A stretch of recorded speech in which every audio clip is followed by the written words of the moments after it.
So, eto na nga yung inaabangan yung vlog natin ng New Year mga mare. Pagpasensyahan nyo na dahil ngayon ko lang na-edit ang the voice over dahil nagpababa pa nga ako ng tama ng pundador. Chares!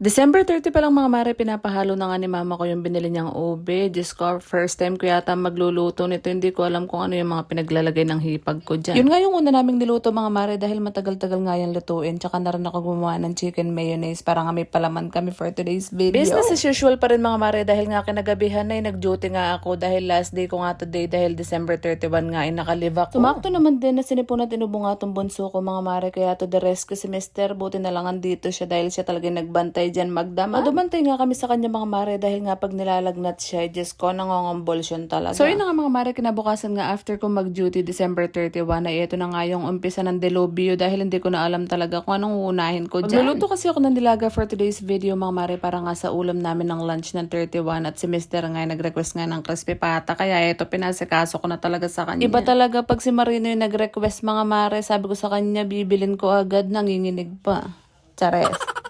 Alam nyo kasi, 8 months yan sa barko na paulit-ulit yung inuulam, hotdog, bacon, mga ganun. Tapos hindi naman masyadong masarap yung pagkain. Kaya pag umuwi siya dito ay bonggang-bongga talaga pag nag-request siya, sinusunod ko agad. Kaya nga natulog lang ako ng 2 oras dyan mga mare at pagising ko nga ng mga bandang alas 4 ng hapon na ito nagpe-prepare na nga sila sa sala. Feeling ko tuloy mga mare sa mga oras na to gamit na gamit talaga yung katawang lupa ko, nakbaka.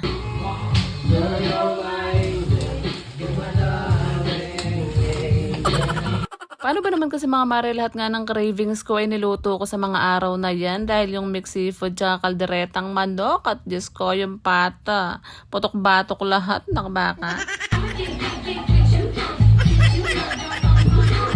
Dinadaan ko na lang talaga sa sayaw at lambing kay Mr. mga mare yung mga pagod at puyat ko para nga mawala-wala naman siya kahit papano. 2026 na mga mare, magiging clingy, matakaw at lasinggera pa rin tayo ngayong taon. Chares! Ito na kasing pangalawang beses na magse-celebrate kami ng New Year dito nga sa bago namin nilipatang bahay mga mare. Kaya nga sobrang thankful ako kay Lord dahil binigay niya sa amin to. Takot na takot kasi kaming kumuha ng bahay dati mga mare kasi alam nyo naman yung monthly tapos 30 years yung babayaran baka patay na ako hindi pa tapos. Chares! Kung di pa talaga ako pinilit nung ahente na kakilala ko mga mare na kumuha na nga dito at dahil nag-promo nga sila ay talagang hindi talaga ako kukuha baka hanggang ngayon nangungupahan pa rin kami. Sobrang sarap kasi sa feeling ng nakabukod mga mare, naranasan ko kasi makisama sa mga kamag-anak ay Diyos ko hindi talaga maganda. Dito kasi mga mare mula nga nung lumipat kami nalaman nga namin yung mga gastos, yung mga wala sa bahay, yung mga gamit na kailangan, mga ganun. Alam nyo kung saan napupunta yung mga sahod nyo tsaka pag nag-aaway kayo ng asawa nyo ay kayo lang talaga nakakaalam, wala na kayo kialam sa inyo. Tuwang-tuwa nga rin ako mga mare at very thankful kasi nga mula nung nagbukod kami, yung mga kuya ko nga na walang asawa, ay Diyos ko, welcome na welcome nga silang pumunta dito, pati na rin si mama ko. So yun na nga mga mare, after nga namin mag-picture taking at kumain, ito nga, syempre, hindi mawawala yung pundador sa lamesa. Na para bang nagiinuman lang sa kanto kasama yung mga tito nyong hindi naliligo. Chares! Buti na lang din talaga mga mare, hindi nga natuloy yung lagnat ng bunso ko. Diyos ko, dahil kung nagkataon, hindi talaga kami makakapagsalubong dahil babantayan na lang namin siya 24/7. Ganito lang kami kasimple mag-celebrate ng bagong taon mga mare. Sobrang happy na namin basta kompleto kami. Ganun.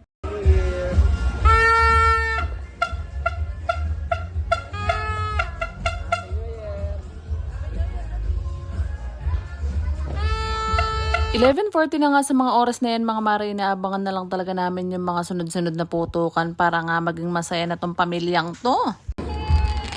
Wow!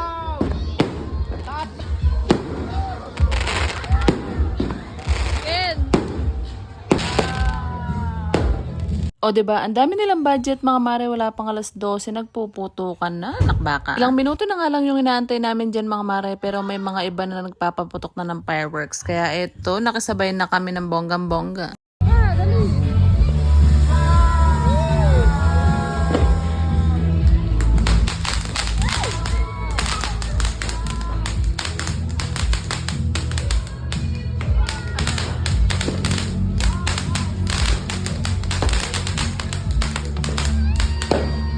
Happy New Year nga sa ating lahat mga mare. Sana maraming blessings pa yung dumating sa ating buhay ngayong 2026. Hello, Happy New Year! Hello!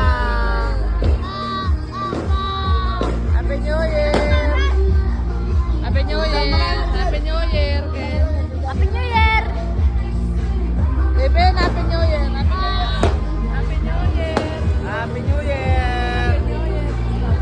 Thank you Lord sa lahat ng blessings na natanggap namin ng 2025 at dumami nga yung mga followers at nanonood sa vlog namin. Sana patuloy nyo pa rin kami suportahan. Bisa lang din ako sa mga 600 or 500 followers yata yun mga mare, pero ngayon mag-11,000 followers na tayo. Dumadami na tayo. Diyos ko, maraming salamat mga mare sa lahat ng suporta nyo. Swerte yun sana tayong lahat ngayong 2026 mga mare, pero hindi mangyayari yan kundi natin sasamahan ng dasal, sipag at tiyaga. Ganun. Lahat ng struggles at paghihirap natin sa buhay mga mare, mga pagsubok lang yan, dumadaan lang yan, wag nyo ragon tambay yan. Diyos ko. Sana bigyan din tayo ng malakas na katawan mga mare para makatulong pa nga tayo sa iba. Ganyan ko kayo kamahal. Yun lang muna ang ating chika for today's video. Maraming salamat sa panonood. Happy New Year!